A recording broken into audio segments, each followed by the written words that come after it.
हे hello everyone. सो ये हमारे CMA inter corporate accounting workbook का लास्ट सेशन होने वाला है, जहां पर हम लोग एंड एएस डिस्कस करने वाले हैं। तो इसमें भी 10 क्वेश्चन टोटल दिया हुआ है। तो हम लोग आओ स्टार्ट करते हैं हम लोग डायरेक्ट क्वेश्चन से अभी, और जहां जहां पे लगेगा वहां पर छोटे छोटे हम लोग कॉन्सेप्ट भी डिस्कस हम लोग करते चलेंगे। जो पहला क्वेश्चन है वो है एंड एएस टू इन्वेंट्रीज पे। तो क्या बोलते हैं यहाँ पर, in a production process normal waste is 5% of input.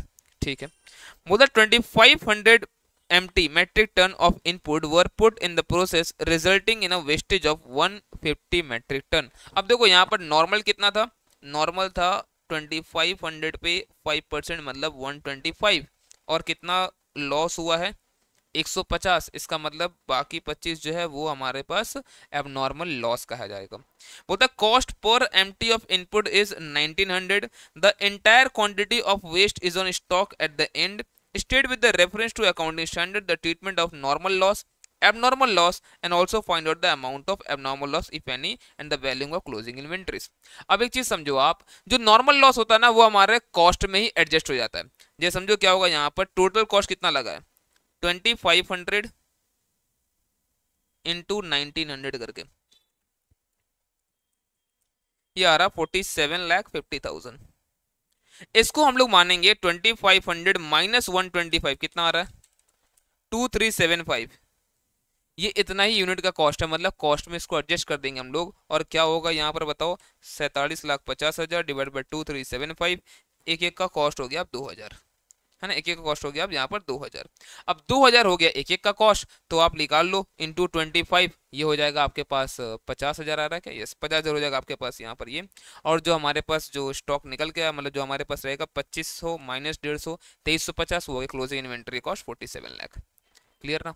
चलो यहाँ पर निकाल के दिखाया हुआ कैसे ये आया है, आगे बढ़ते हैं। नेक्स्ट यहाँ पर दे रखा है इंडिया टू का ही क्वेश्चन है। Shivam limited deals in manufacture of products A, B, C and D respectively. It provides the following information with respect to the closing stock of the items for the year ended 31st March 2024। अब एक चीज समझना है यहाँ पर, जो हमारे पास ये रहता है ना, ये ऐसे नहीं करना है कि टोटल में हम लोग बोलते हैं कॉस्ट और एनआरवी विच है बाई लोअर, नहीं, हम लोग को आइटम वाइज आइटम यहाँ पर देखना पड़ता है। जैसे कैटेगरी एक अगर आपको चेक करना है ना, तो 40 और 29,600, यहाँ पर लोअर कौन सा है 29,600। सेकंड वाले में आपका लोअर है 51,200, इसमें आपका लोअर है 30,000, और 45 और 46,600 में 45,000। अब बताओ कितना आ रहा है 29,600, 51,200, 30,000 और 45,000, टोटल आ रहा है 1,55,800। ये हो जाएगा आपका यहाँ पर value of closing stock as per Ind AS two. Clear ना। चलो नेक्स्ट, नेक्स्ट क्वेश्चन भी इंड एस टू से रिलेटेड है। वो the Miller limited deals in 3 products M N and O which are neither similar nor interchangeable, मतलब अलग अलग हम लोग को वैल्यू करना है। At the time of closing of its financial account for the year ended March 31, 2024, valuation of closing stock of the said products is to be determined. The closing stock, the details of closing stock of the 3 products extracted from the records of the company are as under।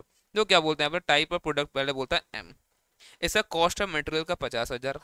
अभी production expense लग गया इस पे 10, कितना हो गया total, total हो गया ये 60,000।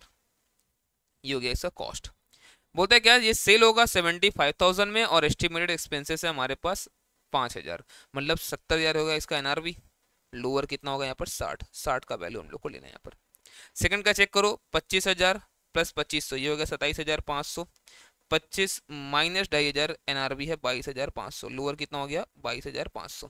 थर्ड का अगर चेक करो आप, 60 लगा है और यहाँ प्रोडक्शन का खर्चा यहाँ हो गया 75,000 कॉस्ट, और यहाँ पर 90 में बिकेगा और 10 खर्चा लगेगा, तो नेट में 80 हमारे हाथ में आएगा, तो ये हो गया 75। कितना आ रहा है 60 22,500 प्लस 75,000, 1,57,500, टोटल हमारा ये आ जाएगा, है ना। देख लो, तो कॉस्ट पर दिखाया, cost of material add production expenses 60,000, NRV कैसा आएगा estimated selling value minus selling expense, ये 5 ये करके हटाने के बाद 70 दिख रहा है, विच बाई लोअर 60 और 70। ठीक है ना। चलो नेक्स्ट क्वेश्चन इंडिया 10 पे है। क्या बोलते हैं देखो यहाँ पर, बता major fire has damaged the assets in the factory of HDF limited on 2 April 2024, 2 days after the book closure date। Okay, the loss is estimated at ₹40 crore, out of 24 crores will be recoverable from the insurers. तो हम लोग को claim मिल जाएगा 24 करोड़ का। Explain how the loss should be treated in the financial statement for the year ended 31 March 2024। एक चीज समझना आप, जब भी हमारे पास ऐसा कोई इवेंट होता है जो आफ्टर रिपोर्टिंग डेट है, तो हम लोग पहला बार समझो किसको बोलते हैं आफ्टर रिपोर्टिंग डेट, जो हमारा फाइनेंशियल ईयर का मान लो एंडिंग जो डेट है ना हमारा, यहाँ से लेके जिस दिन अप्रूव हो रहा हमारा यहाँ पर स्टेटमेंट, फाइनेंशियल स्टेटमेंट मान लो अप्रूव हो रहा है 10 मई को, तो इसके बीच का जो ट्रांजेक्शन होगा, इसके बीच का जो डेट होगा, इसको हम लोग बोलते हैं इवेंट्स आफ्टर रिपोर्टिंग डेट। अब जो भी हो रहा है हम लोग इसको बोलते हैं यहाँ पर। अब देखो ये इवेंट दो तरह का होता है, एक होता है एडजस्टिंग, दूसरा होता है नॉन एडजस्टिंग। एडजस्टिंग का मतलब जिसका कोई भी ना आपको दिखना कुछ भी ऐसा कंडीशंस दिख रहा था 31 मार्च को जो यहाँ पर आया कंफर्म हुआ है। जैसे मान लो कोई इंसॉल्वेंट हो गया था, ठीक है, मान लो कोई किसी का केस वेस चल रहा था, केस वेस चल रहा था किसी के ऊपर, 20 मार्च को कोई किसी पे केस चल रहा है जो हमसे सामान लेके रखा है, जो मतलब डेटर है हमारा, अभी वो इंसॉल्वेंट डिक्लेयर नहीं हुआ है, वो डिक्लेयर हो रहा है इंसॉल्वेंट पता है कब, 10 अप्रैल को। तो उसका कंडीशन था ना, उसको 20 मार्च को उसके ऊपर केस जब हो गया था, तो 31 मार्च को उसके ऊपर तो था यहाँ पर कंडीशंस, और उसके बाद जब वो केस हारा तो हो गया इंसॉल्वेंट। तो वो यहाँ पर अगर कंफर्म कर रहा है कंडीशन को, तो ऐसे को बोलते हैं नॉन एडजस्टिंग इवेंट बोलते हैं। एडजस्टिंग इवेंट का मतलब क्या, जिसका कंडीशंस ऑलरेडी है। बट एक बात बताओ आप, आपको लगता है एक आग लगा, समझो यहाँ पर एक आग लग गया यहाँ पर गोडाउन में, है ना, समझो अगर गोडाउन में अगर आग वाग लग गया, फैक्ट्री में अगर आग लग गया, तो इसका कंडीशंस, इसका आसार आपको पहले से पता चलता है, बाबा बन रखे हो नहीं ना। तो समझो ऐसे केस में क्या होगा, ये सब इवेंट के बारे में हमें पहले से कुछ भी नहीं पता, तो ऐसा केस में होता है नॉन एडजस्टिंग इवेंट, जिसका कोई एडजस्टमेंट हम लोग को नहीं करना होता बुक्स ऑफ अकाउंट में, लेकिन यही अगर फाइनेंशियल स्टेटमेंट में हम लोग को एडजस्ट करना पड़ जाए, कब पता है, हम लोग को एडजस्ट करना पड़ जाए अगर वो एडजस्टिंग इवेंट रहा तो। बट ये नॉन एडजस्टिंग इवेंट है, बस एक नोट देना वो चलेगा, आपको यहाँ पर एडजस्ट कहीं नहीं करना है कि ऐसा जो एडजस्ट जो यहाँ पर दिख रहा है आपको, ये चीज, ये जो आग लगा है, ये आपका यहाँ पर नॉन एडजस्टिंग इवेंट के कैटेगरी में आएगा। और पता है क्या लिखा है, as per India's in any event taken place after the balance sheet date but before approval of the board of directors with respect to which no stipulation or condition exist on the balance sheet date, कुछ भी ऐसा था नहीं उस दिन, ठीक है ना, is classified as non adjusting event and does not require any adjustment into the financials as on the balance sheet date.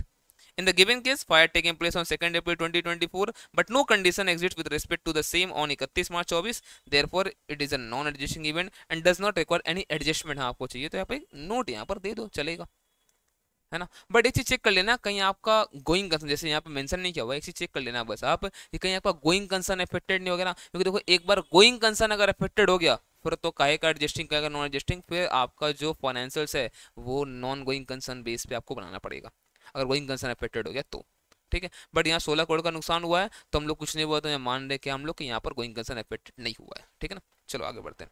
Index 19 का नेक्स्ट हमारा क्वेश्चन है एम्प्लॉय बेनिफिट्स, है ना। बोलता है the information provided by HDF limited for the year ended 31 March 2024 and request you to determine the liability and expense to be recognise as per Ind AS 19, ठीक है। बोलता number of employ same as last year था हमारे पास 150। Employee turnover rate मतलब क्या होता है, पुराना वाला जा रहा है नया आ रहा है, तो 6% कितना होता है इसका 9। तो पुराना एम्प्लॉय कितना है हमारे पास, देखो टोटल एम्प्लॉय हमारे पास 150 है, जिसमें से 141 पुराना वाला 9 नया है मान लो, ठीक है। Bonus paid to each employ last year 50,000 दिया गया था। Increase in bonus due to inflation as per regular practice जो हमारा होता है वो 10%, मतलब इस बार 5,000 बढ़ा कर दिया जाएगा। टोटल बोनस कितना हो जाएगा 55। लेकिन वो 55 बोनस उन्हीं को मिलेगा जो लोग ऑलरेडी हमारे पास काम कर, नए वालों को नहीं देते बोनस, उन लोग को नेक्स्ट ईयर दिया जाएगा, ठीक है। तो अभी 141 इंटू 55,000 कितना होता है, ये आ रहा 77,55,000। इतना का बोनस का हम लोग को बनाना पड़ेगा यहाँ पे प्रोविजन, इतना हम लोग एक्सपेंस और लायबिलिटी साथ में हम लोग बुक करेंगे, है ना। डन क्या। नेक्स्ट इंडेक्स 33 ईपीएस वाला क्वेश्चन है यहाँ पर। The following information related to white limited compute earnings per share, है ना, तो हम लोग को ईपीएस पूछा है। Profit before voluntary retirement payments but after depreciation है 37.5। डिप्रिसिएशन फिर से दिया, मतलब ये तो कंसीडर हो ही चुका ना, हटा दो इसको यहाँ से, ठीक है, मतलब इग्नोर करो बोलने का मतलब है। वीआरएस पेमेंट डिडक्ट होगा 5 lakh, provision for taxation deduct होगा, फ्रिंज बेनिफिट टैक्स भी डिडक्ट होगा, और हमारे पास बोलता है पेड अप शेयर कैपिटल है 46.5, 10 फुल्ली रुपीज 10 फुल्ली पेड है मतलब 4.65, ये नंबर ऑफ शेयर यहाँ पर होगा, है ना। तो आप देखो पहले यहाँ पर कितना आ रहा है 37.5 माइनस 5 माइनस 16.05 माइनस 2.5, ये सब कुछ कर रहा है 13.95 डिवाइड बाई 4.65, आ गया आपका यहाँ पर ₹3 करके ईपीएस। डन। चलो next, the following information is provided by Greenko limited, compute diluted earning per share. बोलता नेट प्रॉफिट जो है ना हमारे पास फॉर द ईयर वो है 100 लैक्स, ठीक है। तो number of equity share outstanding है 20, तो हो गया ईपीएस 5, ये तो इजी है बहुत। नेक्स्ट क्या बोलता है, नंबर ऑफ 11% कन्वर्टेबल डिवेंचर जो है हमारे पास 100 करके वो है 25,000।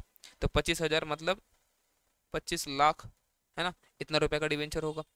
और ये कल के दिन में कन्वर्ट हो जाएगा, ये कन्वर्टेबल डिवेंचर है ना, तो पोटेंशियल इक्विटी शेयर इसका मतलब ये, तो कल के दिन में ये 8 इक्विटी शेयर में कन्वर्ट होगा, एक एक डिवेंचर। तो कल के दिन में जब कन्वर्ट होगा 25,000 इंटू 8, 2 लाख नंबर और डिवेंचर हो जाएगा ये तो, है ना।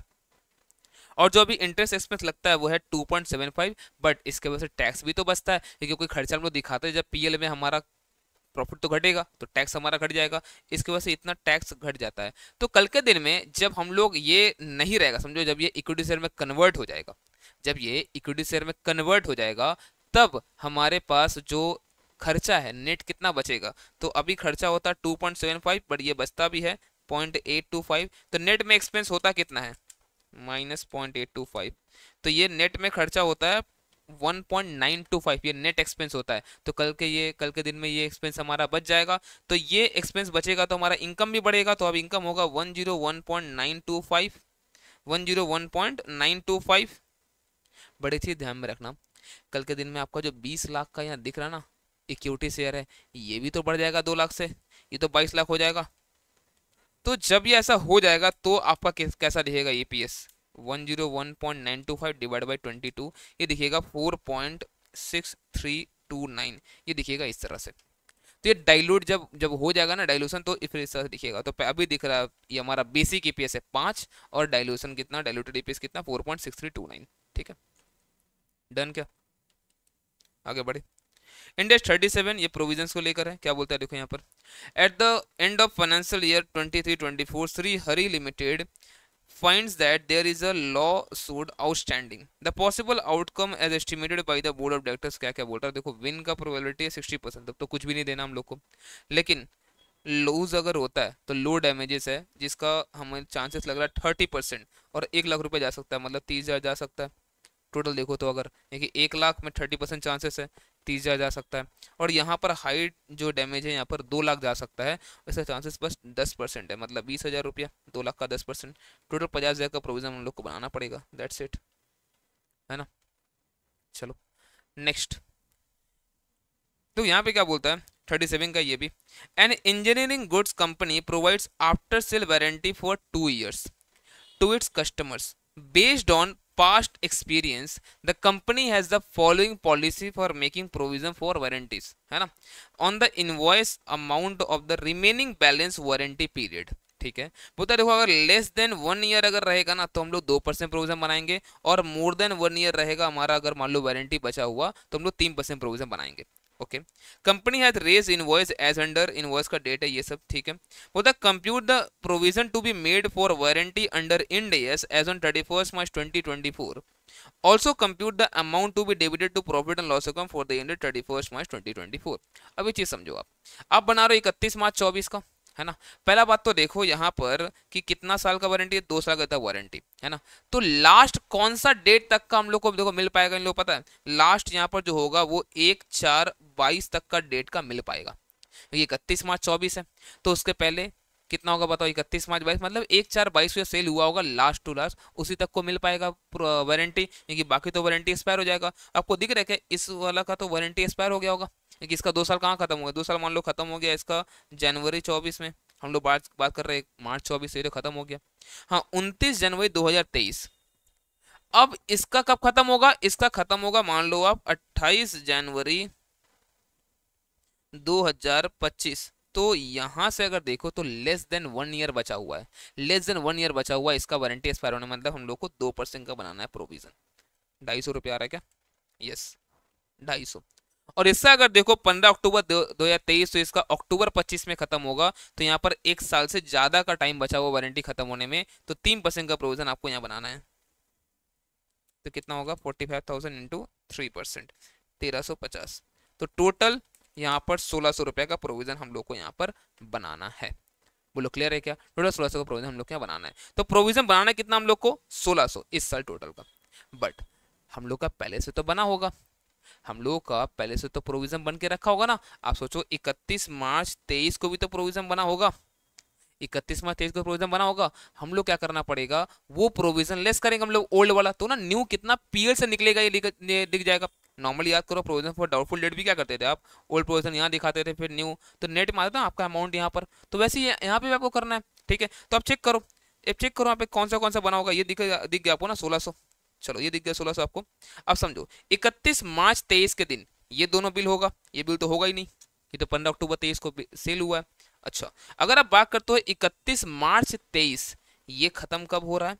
ये खत्म हो रहा है आपका मान लो 18 जनवरी 2024। तो 31 मार्च 23 से लेस देन 1 ईयर बचा हुआ है, तो इस पे लास्ट ईयर 1% प्रोविजन बना होगा, 2% है क्या? आपको समझ में आ रहा है क्या ये चीज? तो 400 रुपया। और अगर इस पे आप देखो 29 जनवरी 2023, ये खत्म कब होगा? ये खत्म होगा जाके 2025 में, तो इसका मतलब एक साल से ज्यादा बचा होगा 31 मार्च 23 के दिन अगर देखो तो 12,500 पे 3% बना होगा उस समय, 375। तो ये कितना आ रहा है यहाँ पर? 775 आ रहा है क्या? तो इसका मतलब ऑलरेडी इतना बना था, तो हम लोग को नेट यहाँ पर इतना इस साल बनाना है। और ये वाला बिल तो होगा ही नहीं ना 31 मार्च 23 को, कहाँ से होगा? ये तो सेल हुआ 15 अक्टूबर को। क्लियर है क्या? चलो लास्ट क्वेश्चन होता है क्या, cashier of HDF limited embezzled cash amounting to ₹3 lakh during March. तो मार्च में इन लोगों का ये चोरी हो गया था, ठीक है। However the same comes to the notice of the company's management during April only. Financial statements of the company is not yet approved by the BOD of the company. With the help of provisions of Ind AS 10, decide whether the embezzlement of cash should be adjusted in the books of account for the ending। आपको बताना ये क्या adjust होगा। देखो एक चीज समझो आप, ये एडजस्ट होगा, एक चीज समझो, ये एक तरह का फ्रॉड है ना, चोरी हुआ फ्रॉड एक तरह का। ये हम लोगों का फ्रॉड हो तो चुका था ना ड्यूरिंग द फाइनेंशियल ईयर, हम लोग को पता ही चला था, बट हो चुका था ना ये तो जैसे यहाँ पे था ना, कंडीशन एग्जिस्ट ही नहीं कर रहा था। ऐसा नहीं कि हम लोग पता चला बाद में, कंडीशन पहले था जो हम लोग को ना आग लगने वाला, ऐसा तो नहीं आग पूरा लग गया था हम लोग को बाद में पता चला, नहीं आग लगा ही यहाँ पर 2 अप्रैल को था। बट यहाँ अगर देखो तो ये घटना हो चुका था पहले से, है ना, बाद में पता चला बस हम लोग को, हाँ, बट अप्रूवल के पहले पता चल गया है, तो हम लोग को इसको एडजस्ट करना चाहिए, है ना, वहीं पर हम लोग को दिखाना चाहिए। और पता है क्या लिखा है, discovery of fraud or errors that shows those that the financial statements are incorrect is one of the examples of adjusting event under Ind AS 10. Theft of cash took place in March and hence such condition already existed on the balance sheet date. Detection of the embezzlement in April is an adjusting event and should be adjusted or written off in the accounts for the ending 31st March 2024। जो भी date है यहाँ पर उसका हो जाएगा, picture date नहीं दिया। लास्ट क्या बोलता है, in case theft of cash came to light only after approval of financial statement, it should be adjusted as a prior period items in the next financial year. अच्छा, इसका दूसरा question पूछा है क्या यहाँ पर? ओके ओके ओके, यहाँ देखो पहले, यहाँ बोलता है कि will we your what will be your reply if embezzlement of cash comes to the notice of the company management only after approval. देखो अगर अप्रूव हो चुका फाइनेंशियल स्टेटमेंट तब तो हमारे हाथ में कुछ नहीं है इस साल के लिए, अब तो इसको नेक्स्ट ईयर बताना पड़ेगा कि चोरी हुआ था। आप समझो, अगर मैं बात करता हूँ यहाँ पर, ये हमारा अप्रूवल का डेट है 10 मई, ये 31 मार्च है, 31 मार्च 24 है ना। तो अगर यहां तक पता चला तो एडजस्टिंग इवेंट ही मानेंगे कि चोरी यहीं पर हो चुका था वो, है ना। बट एक चीज समझना आप, बड़ी चीज समझना, अगर इसके बाद पता चला तो ये तो अप्रूवल तो हो चुका है, अब तो एडजस्ट हम लोग कर नहीं सकते इसमें। अब क्या करें हम लोग, तो नेक्स्ट ईयर 24-25 में इसको दिखा देंगे, बट एज हम लोग को प्रायर पीरियड आइटम इसको हम लोग को दिखाना पड़ेगा, चोरी हुआ तो उस समय अभी डिटेक्शन इसका हुआ है ना। और पता क्या लिखा, in case theft of cash came to light only after approval of financial statement, it should be adjusted as a prior period errors in the next financial year relating to the omission of embezzlement item during the previous financial year। Clear है क्या? चलो दे, मैंने सोचा था यहाँ पर छोटा ही video होगा, चलो 20 मिनट्स के अंदर ये कवर हो गया। तो आई होप आपको पूरा अच्छी तरह सबको समझ में आ रहा है। बाकी का भी 4 वीडियो आपने अच्छी तरह से देख लिया, तो ये पूरा वर्कबुक डिस्कशन हो गया हमारा। और मैंने आपको पहले ही बोला है कि ये छोड़ना नहीं है आपको, बहुत ज़्यादा इंपॉर्टेंट होने वाला है, क्योंकि मैं हमेशा देखता हूँ जब भी इंस्टीट्यूट, चाहे वो सीए इंस्टीट्यूट हो चाहे सीएमए इंस्टीट्यूट, जब भी कुछ नया चीज़ लेके लोग आता है ना, उससे क्वेश्चन पक्का पक्का पूछता है लोग, है ना।